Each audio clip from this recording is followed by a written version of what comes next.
Welcome back. All right, so we got the preseason starting this weekend, so I wanted to just do a video where I discuss my favorite things about the preseason, and a lot of it is overreactions.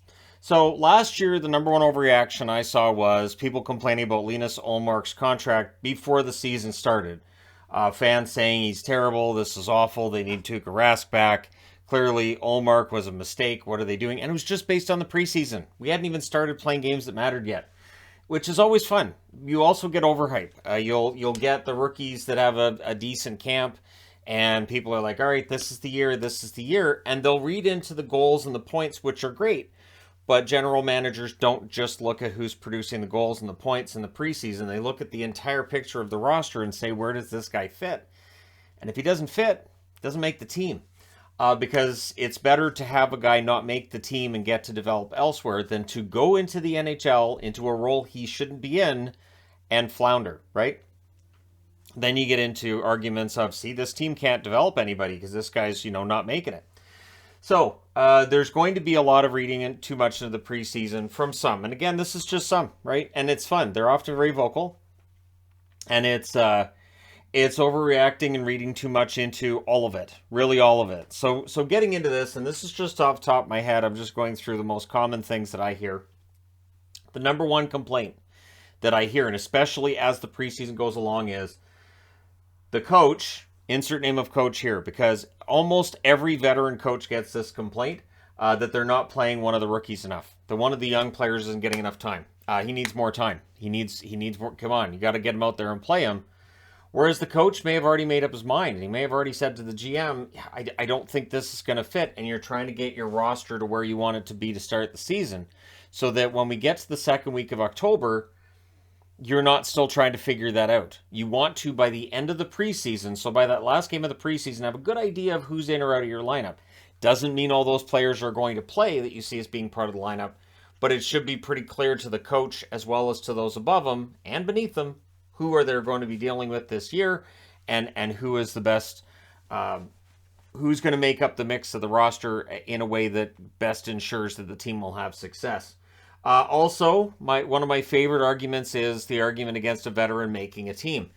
And I've seen the argument too of, well, this player shouldn't be in there over that rookie because that rookie has so much offensive upside, and the veteran player, insert name of player here, he can't score like that. Which is probably true. It's probably true that some of the veteran players who will make rosters this year can't score as well as some of the kids that won't make it. But there's more to the game than just the scoring aspect, right? You have the defensive side of it, which is really important. And that is where, for younger players, they may need more time to develop. They may need more practice with that.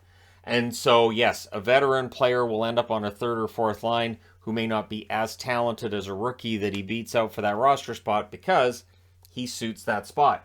So much like the coach not playing the player, that's part of the reason why that veteran is in there as well. How'd this get up here? Release the reverse retros. No idea. I have no idea how that must be a me thing. I have no idea. Anyways, I really thought they'd be released by now, so I had to write that on the board because, anyway, we got a sneak peek of Edmonton State. Just release them already. There's so many leaks all over the place. Come on, Adidas, NHL, get on it. Another one of my favorites is when people are declaring a veteran washed up in the preseason. Not every veteran player comes into camp. Now, they come into camp pretty much physically capable of getting out on the ice and playing, right? The days of players in the offseason gaining 20 pounds are basically gone. You now deal with players coming into camp in shape and ready to play. But it doesn't mean that they're mentally prepared. It can take a little while for these players to really get back into the groove, and not all players can just skate out on the ice and right from their first shift until the last shift of preseason absolutely sparkle. And I would much rather that veteran player has a poor preseason, gets his act together for the second week of October, than vice versa. Has a great preseason, and you're like, wow, he looks great, and then to start the season, he's a little bit off. So get all of the bad stuff out of the way early meaning preseason. Also, I always get a kick out of it whenever anybody declares a player who is not yet 22 years of age a bust. I think it's remarkable how quickly that'll happen. I also get a kick out of it when a player hasn't even played in the league yet, is under the age of 21. And people will say, well, he's clearly a bust. He's not going to make it. And you'll see it where a rookie will make it into the lineup. They'll play that 9 games. and then they get demoted to the junior league because, they don't want to burn off a year of the contract, and they don't feel like the player's ready. And you'll hear that there too of, well, clearly he's a bust. So it's not technically preseason, but it's an extension thereof. And the other one that I always get a kick out of is declaring who does or doesn't make the playoffs based on how things go in the preseason. So I will be watching and reviewing preseason games. Absolutely. I get a kick out of watching and reviewing preseason games because they're very casual affairs. There is often fighting in these games between players we may not have heard of because they're trying to make the roster, right? And so there's going to be players who are prominent in some of these preseason games, especially when veterans are being rested. And again, it can give you this idea that, hey, this may end up being a really good player. One example I would use is one of the memories that came up on Facebook the other day was my wife and I going to the first ever preseason game for Vegas against Vancouver. First off, Vegas annihilated Vancouver, and I was like, well, that's not going to happen during the regular season because Vegas is an expansion team. Anyways, and Cody Glass had a really good game. And I thought, man, this Cody Glass, Vegas may not end up being very good, but Cody Glass looks like he's a keeper. No. So, again, the preseason is not the place that determination works. And it doesn't matter if you're there in person. It doesn't matter if you're watching on TV. It's just, yeah, he may have a really good game. But, again, the coach might be looking and saying, I don't know where I'm going to put him in the lineup. And George McPhee had a very serious game plan about how that first-year Vegas team was going to look. And Glass wasn't on one of the four lines. So, I do get a kick out of the, well, this team's awful, they're not going to make the playoffs when it's preseason. And I think, too, when people preface it and they go, well, I know it's only preseason, but, yeah, it's just preseason. So I'm looking forward to this weekend getting into it. Now, obviously, we're going to California on Friday. We will be in California Friday and Saturday. I get back on Sunday, so we're not gone for very long. I am pre-recording videos to post to the channel while we're away. I don't need to record nearly as many as I did for the week we were in Las Vegas, thankfully. But yeah, I'm pre-recording videos to post during that couple of days that we're gone. I will be posting while we're there, but I'm thinking about just taking my phone that I don't need a whole computer setup to take with me. And I don't know if I'm taking jerseys. I might take a couple, but I really don't know. I want to pack light. It's a very, very quick little trip. But I will be watching what happens with the preseason.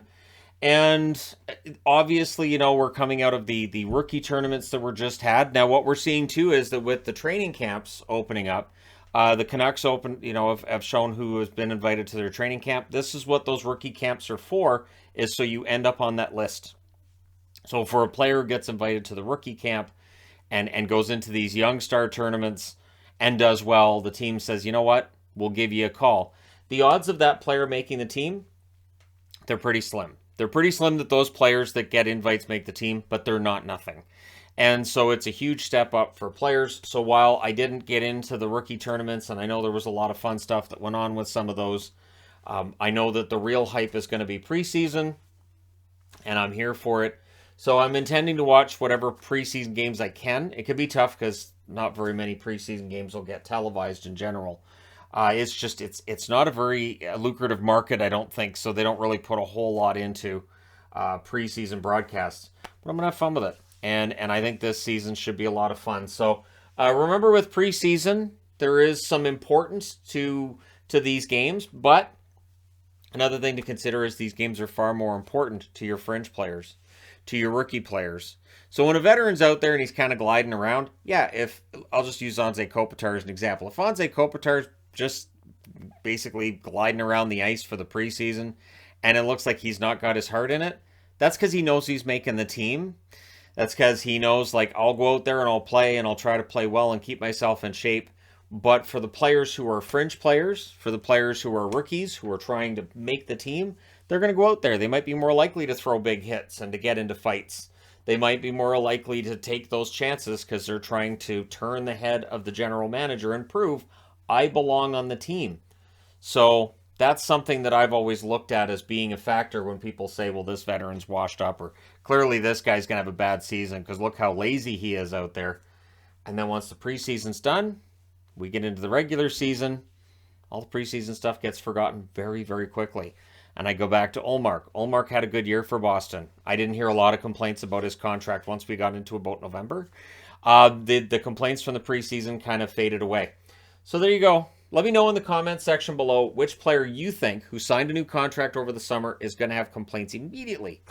I'm gonna throw out there Gaudreau. I'll say that Johnny Gaudreau for Columbus has maybe a bit of a rough preseason, and then there's all this sort of sentiment of, oh, it's going to be a problem. He's going to have problems in Columbus.